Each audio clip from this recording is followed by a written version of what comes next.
Hello, everybody. This is Mike Nelson, the Mike Nelson Show. If you haven't subscribed to the channel, make sure to subscribe right now. Today, I'm here with a pretty cool guest. I'm here with Cedric Burnside. How you doing today, Cedric? Hey, thanks for having me, man. How you doing? I'm doing pretty good. So, first question, talk to me about your earliest memories with music. Of course, as we all know, you have a long, history with that. But talk to me maybe your earliest memories, maybe something that you remember listening to as a young child that kind of has shaped you now. Wow, good question, man. Um, I just remember being you know, a young kid, one of many grandchildren, listening to my big daddy RL, Burnside, and my dad, Calvin Jackson, and a few of my uncles play house parties. You know, that was the thing. My big daddy used to love to do. He would throw a house party every other weekend. And I would be one of many grandkids, just standing there in amazement, you know, um, listening at the music. A lot of them would be kicking up dust, literally. And I would be one of many just sitting there and in amazement, thinking about this music and wondering, like, what is this? Even though I was born in it, I loved that sound even as a young kid. And I knew that I was going to grow up and play that music. I knew I was, at a young age. And so that's where it started. You know, I finally, drums was my first instrument. So I went from beating buckets and pans to jumping on the drum set for the first time about 6, 7 years old.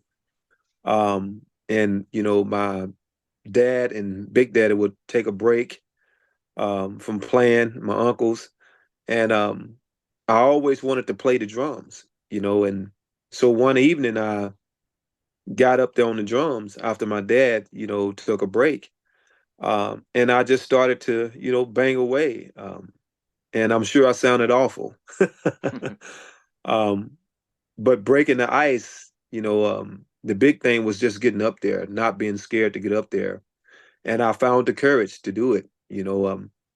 And after that, I around about 10 years old, um, I was good enough to play in the juke joints. So I was playing in the juke joints alongside my uncle, Gary Burnside. I was 10 and he was 12 playing the bass.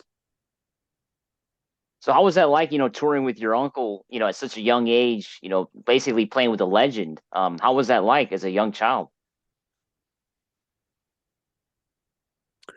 Well, touring with my big daddy, RL, it was a beautiful thing, man.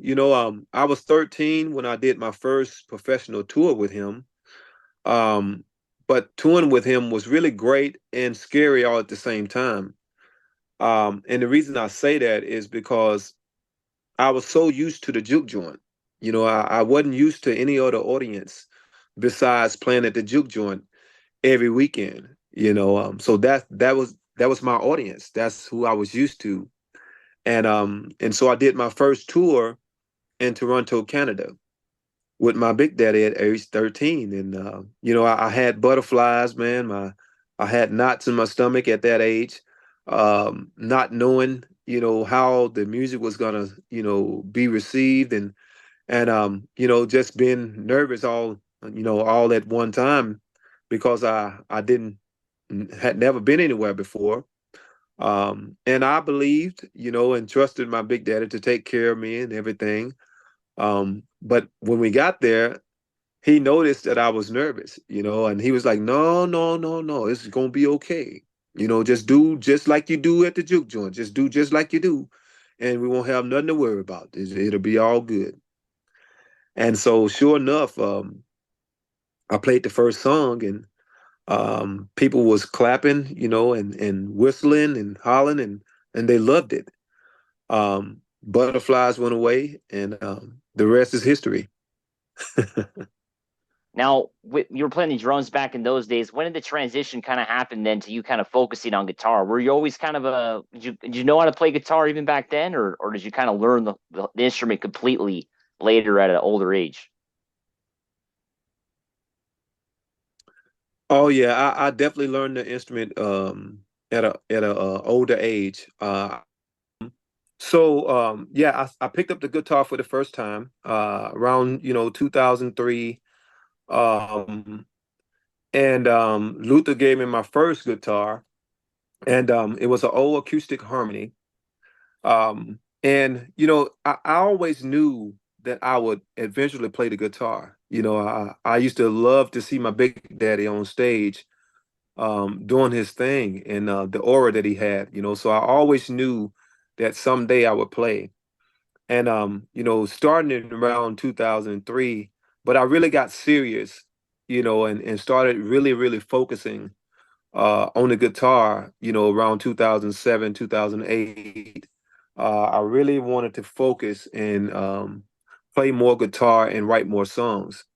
Although I wasn't really there yet, I started out a little light, around 2000, 11, 12, I started to go out front for the first time on guitar. At first, I started out doing, maybe three or four songs, and then I would jump back on the drums. And then as I progressed, I would get out front for maybe about 30 minutes, and then jump back on the drums. Um, that's kind of how I started to get out front. And eventually, I wrote enough songs to do a 45-minute to an hour set where I can just stay out front, and then the only thing I had to do is kind of, keep myself in practice to, you know, um, play the guitar better and better, so that's kind of where I started from the guitar, around 2003. I was about maybe 24, Wow. 25 years old, somewhere up Okay. in there. So let's fast forward to kind of today or even back in 2003. How is it like, to play the blues in the 21st century? As we know, in the 21st century, music is somewhere else now. You think about it in the mainstream. But for you, you're playing the blues. How's that like playing it, in the 21st century?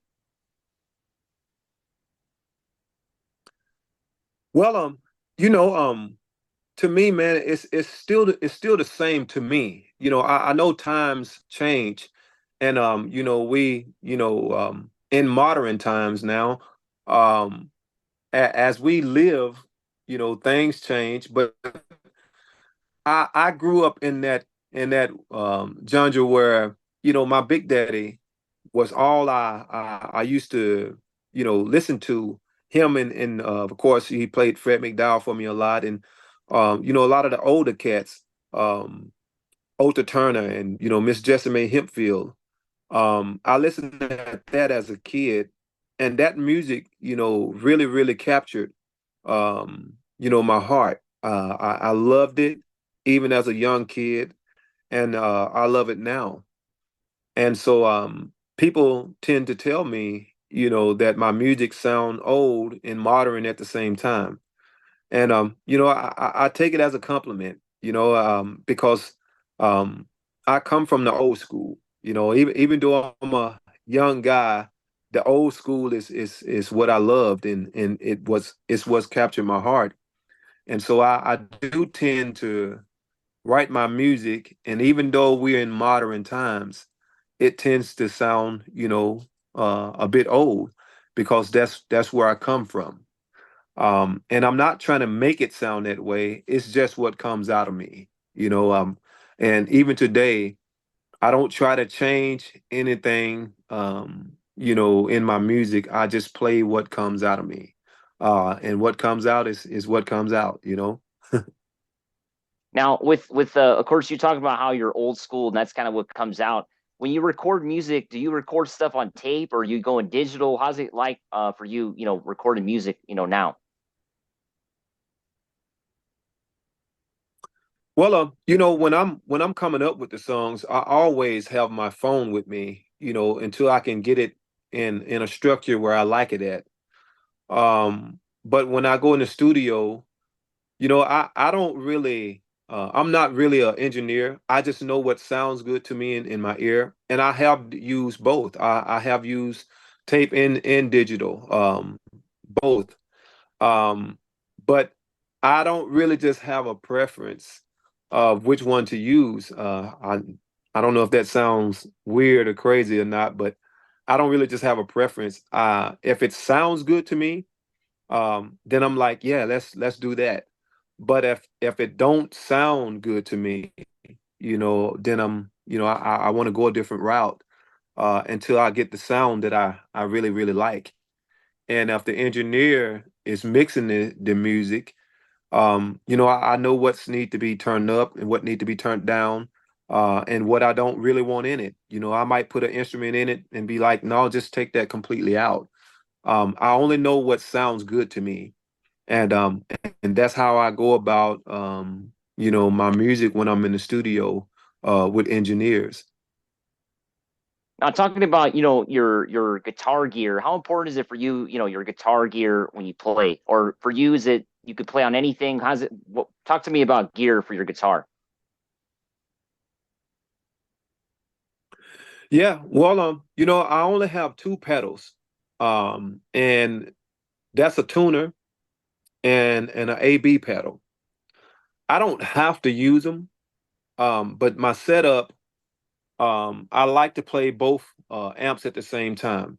I play a lead amp and I play a bass amp at the same time. And so I use the AB box to be able to do that.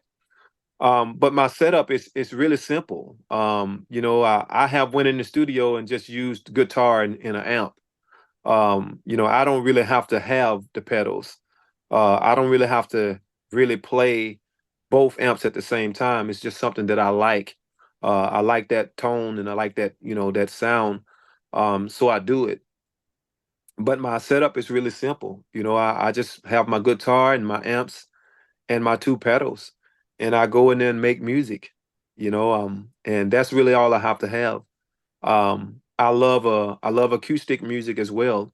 I really love just playing the acoustic guitar and singing. And with that, I always go through the mains. No matter where I'm at, I go through the mains and just have them to either turn me up or turn me down. So it's really simple.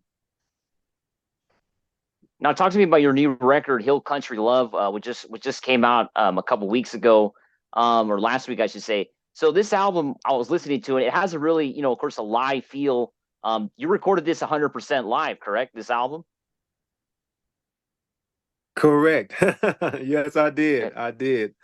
Um, we was in this building. I have to tell you about this building. We was in this old building in a town called Ripley, Mississippi, and this building was supposed to be my new juke joint.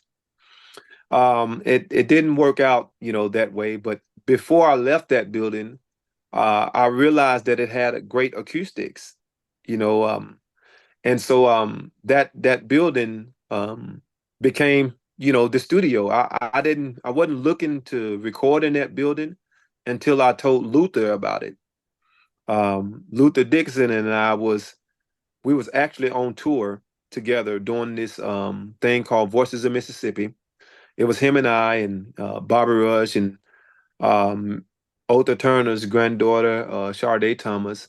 So we was doing this thing on the road, and I talked to Luther about it, told him about the building, and he was like, "Hey, man, you want to record in that building?" And like I said, I hadn't thought about it. I just knew it had great acoustics.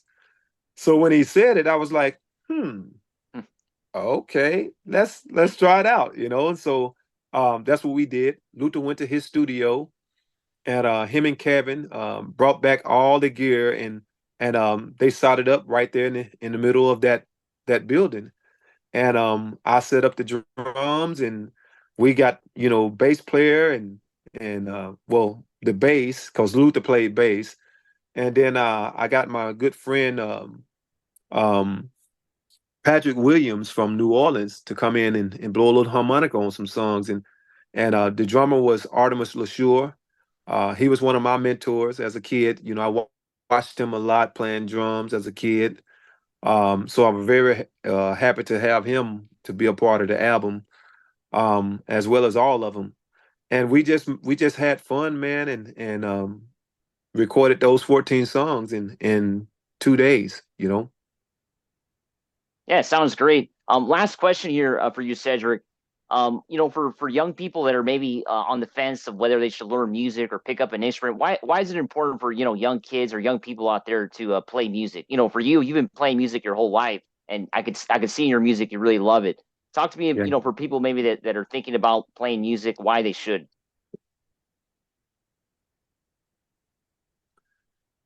Well, from my own opinion, I think music is a big part of the world.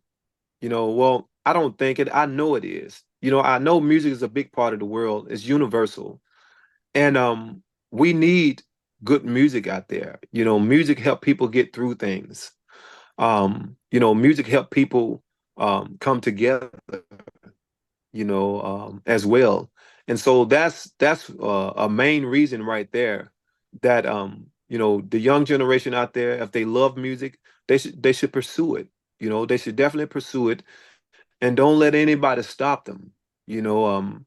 I almost did that in my lifetime. Just through the journey, my music journey, I have had, constructive criticism, and I have had people to just downright be mean and tell me don't quit the J job, go get me a job or something and stop playing music. Um, but I didn't, I didn't quit. And today I have people, telling me that my music helped them get through a lot. I even had, some people come to me and tell me my music saved their life. And so has my granddad music. So yeah, we need music out there, man. Music does a lot for people. Well, I want to thank you, Cedric, for coming on the show today. It was great talking to you. Hey, thanks for having me, man. I really appreciate it. Appreciate it. Thanks for watching. Make sure to subscribe to the channel. All right.